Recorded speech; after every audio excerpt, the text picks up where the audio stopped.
kemarin, paslon 02 melalui wakilnya menyampaikan akan menaikkan rasio pajak. Pertanyaannya, apa yang dimaksud dengan menaikkan rasio pajak tersebut? Terima kasih. Ya, rasio pajak Indonesia 10% ya Pak Mul ya? Oke. Rendah di Asia atau ASEAN. Oke teman-teman, rasio pajak kita masih rendah. Nah, terus apa sih maksud menaikkan rasio pajak? Nah ini kadang salah pemahaman, bila langsung menaikkan tarif, gitu ya.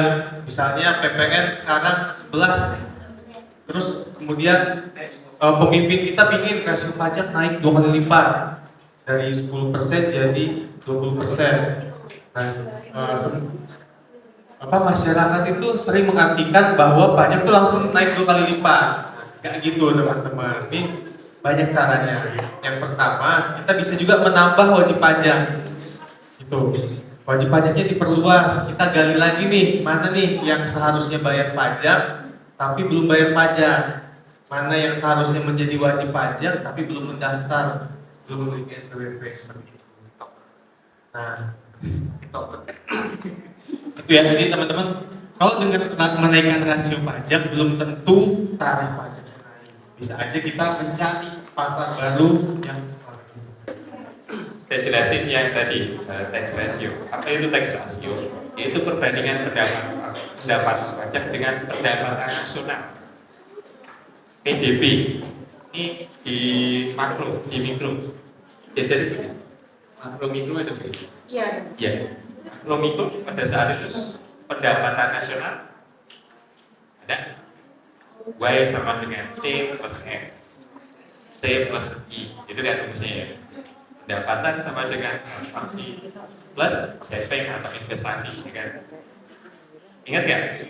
Nah, itu rasio pajak itu semacam itu. Jadi perbandingan antara pendapatan pajak dari ini yang sejumlah 2000 triliun dengan pendapatan domestik bruto kita yang hampir 15.000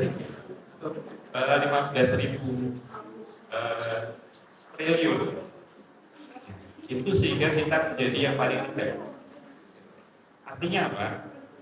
Banyak orang-orang kaya di Indonesia yang belum kena pajak. Jadi, mau seperti itu kan? Enggak ya?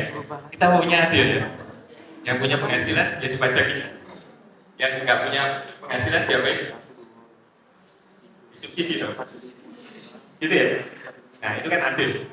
Jadi yang kaya dikenai pajak, yang miskin mendapatkan bantuan.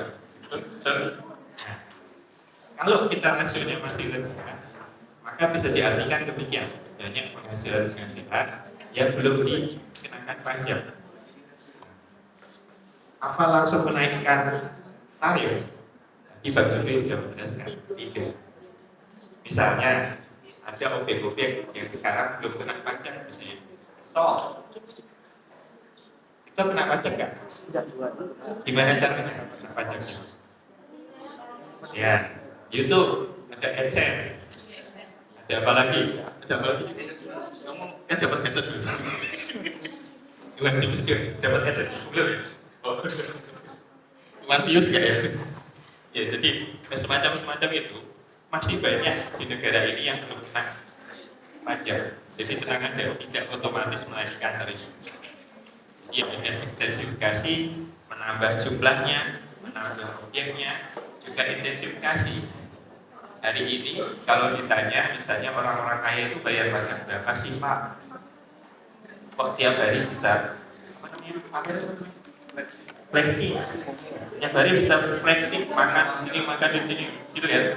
Atau naik mobil ini, naik mobil ini. Ya ternyata kita pendapatan pajaknya baru 2000 triliun. Padahal pendapatan domestik bruto kita berapa? Lebih dari itu kan? Hanya 10%-nya berarti pendapatan domestik bruto kita itu di angka 20.000 kan gitu. Ya kan? 20.000 triliun. 20.000 triliun nolnya berapa? Ya, kalau misalnya seribuan, setinggi apa? Ya, gak usah dibayangin ya. Karena nggak ada duitnya. Iya kan? Nah, itu perlu ditingkatkan nggak? Kalau menurut kalian nih, dari sisi mahasiswa, perlu ditingkatkan nggak kira-kira? Perlu? Perlu nggak? Kalau nggak apa-apa nih kita asik-asik aja kita liburan. Ya kan, rakyat yang punya kehendak. Nah, kira-kira kalau melihat penjelasan demikian, misalnya masih banyak orang-orang kaya itu yang belum bayar pajak secara benar. Jadi kira-kira mau dinaikkan atau enggak nih rasio pajaknya? Naik ya? Oke. Naik Jum, siap-siap kerja Jum. Nggak libur Jum besok nggak libur. Iya, jadi itulah untuk taksasi ini untuk mengukur semacam itu ya, bahwa ada masih banyak objek kita yang belum dipajak.